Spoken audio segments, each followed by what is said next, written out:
danda'u nuutu sakattaan artaakis waraana bilisummaa Oromoo sakattaan hin sakattaan. Basaasa bakka kana keessa jirtu haa oduu dabarsiisu. Arraan kan jiru hubatee jira. Addeen linqas. Gaafa dhageenne immoo kuffinyee irra darbe. Diina waan ta'eef.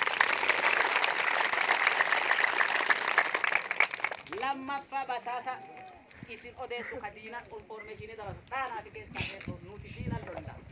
Shanillee dhumne isinii hojjannu waan ta'eef.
La persona. Jirra! Jirra! Yeroo qarreen Oromoo jirtu? Jirra! Yeroo qarreen Oromoo jirtu? Jirra! Bakka jiraattan? Bareeda. Dansa. Kana caalaa baambaalaa barsiisuu kan dandeenye lolarra jirra. Deemsi keenya gara fuulduraatti imalarra waan jirruuf nagaa isin fuune akkam jirtanii nagaa hidhaa dararaa fi waan adda addaa keessaa waan guddaa. Kanaaf nagaa isin gaafannee isin bira darbuu waan barbaanneef malee yeroo bal'aa teennee wal barsiifnu eega diina kana of keessa haa xaa'ofne ofirraa dhiibnee qulqulleessineen duuba deemnee seenaa bal'aa bu'aa baay'ee qabsoo sanaatii fi akkamiin akkasiin dhuftee as geette waan baay'ee waliin haasofna waan baay'ee irraa wal barsiifnas waan baay'ee illee siichi waliin hojjenna dargaggeessi kun cufti siichi hidhatee Oromiyaaf lola akka Oromiyaan bilisoomsutti akkasii miti Amaara lola Amaaraaf hin lola Itoophiyaaf hin lola Oromiyaaf hoo Oromiyaaf hoo waraan bilisummaa Oromoo bira ni dhaabbanna bareeda. Kanaaf yeroo gabaabaa keessatti dargaggeessi hadha hidhanii isin dhaananii isin jilbiisisanii abbaa keessan isin bira dhaananu haadha keessan isin bira dhaananu maannaa teetii intala dubraa xiqqoo mucaa xiqqaa jaarsa mataa harree otoo hin jedhin waraana kophaa ka uummata keenya safuu isaa cabsu ka uummata keenya aadaa isaa cabse xiqqaa hidhu guddaa hidhuu fi dararu yeroo gabaabaa keessatti ofirraa lolla akkasii miti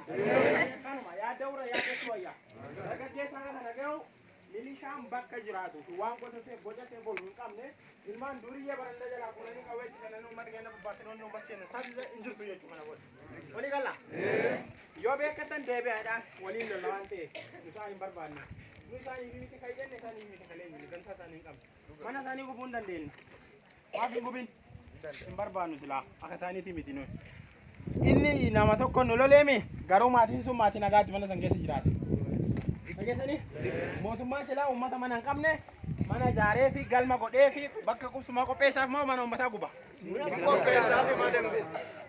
qabeenya biyya tokkoo ni kunuunsa yookaan ni oomishamoo ciree barbadeessa kanaaf mootummaa jennee mootummaa kan jala gugguufnaare kun shiftaa jechuudha shiftaa namaan jedhee nama yaamuurraa ofiisaa hojii shiftummaa nama hojjetaa jiru ka buna uummata keenyaa ciree barbadeessaa jiru ka loon uummata keenya horsiifatanii saamee qalachaa jiru humnaan ka mana uummata keenyaa geessu yookaan ilaansoo siree irraa gabbuusanii mana itti gubaa jiru jechuudha.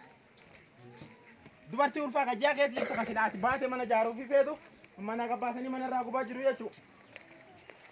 Kanaare mootummaan kun mootummaa miti jechuudha. Shiftaa qindaa'e afaan qawwee kan uummata keenya saamaa jiru yeroo gabaabaa keessatti haala dargaggeessaa kanaa qabnu bara mara bo'aa kan jiraannu jechuudha. Walii galla dargaggeessi keenya yeroo gabaabaa keessatti hidhattanii loluuf of qopheessaa ni leenjitu ni hidhattu ni loltu kanuma wanni biraa jiru.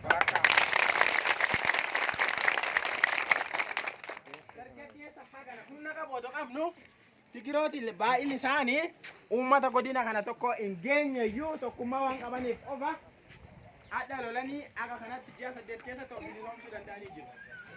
Ammaan keessa deemanii uummata amaaraa guutuu dhuunfataa jiru jechuudha. Walii galla? Dargaggeessaa kana adoo qabnu teennee ba'uu qabna? Garbummaa jala jilbifachuu qabna? Dargaggeessi keenya hidhattanii Oromiyaaf loluudhaaf qophiidha? Qophii? Amilee mirkaneessa? Kanuma jechuudha. Yeroo gabaabaa keessatti kanumatti isin eegata of qopheessaa yaamicha isinii goona ilmaan teenya kan mana waraanaa keessa jiran poolisii milishaa fi humna addaa akkasumas raayyaa ittisa biyyaa keessa jiran haa deebi'anii waliin haa lollu Oromiyaaf haa dhaabbannu jetti obboleeyyan keessan waraana bilisummaa Oromoo jedhaati dhaabbatanitti nuugaa.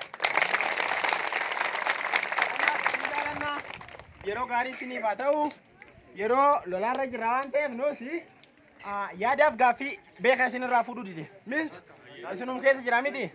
Numa keessa taa'ee nu nyaata waan ta'eef yaada keessan dhuunfaan hin barbaadu. Walii galla? Kanuma yaada keessan garaa isin haa bultuu garuma qabadhaa. Gaaffii keessanii naa dhiisaa yeroo biraa wanti deebinee bal'inaan irraa walaasumna. Walii galle? Hin jaalannee fayyaa nu ta'a. Abdii baay'een bilisoomna. Walii galle? Ayyee ardaa keenna nama keenna rabbiin bilisoomsu. Waaqni tokko nu godhu. Injifannoon ta'u uummata Oromoo. Kanuma fakkaata. Yaadadhu firoo. Uummanni Oromoo jirtu? Jira! Jirtu? Jira! Keessa maqaan Oromoo jirtu? Jira! Absoon xumura gabrummaatti buufa? Ni buufa! Wantoon ni kan ni dhufa? Ni dhufa! Yaalaan ni kan tataraan galmaan ni keenya? Ni keenya! Impaayera afaan qawweetiin impaayera motortora mootummaa wayyaanee afaan qawweetiin jaara afaan qawweetiin xinnoo Oromoo walamaan ni jaarra? Ni jaarra! Oromoo bilisoomtu falman lakkinnu? Lakkinnu! Kan isa Oromoo oboonaa jiraatu? Jiraatu! Haa laallisu! Haa waaru! Injifannoo kan uummata Oromooti.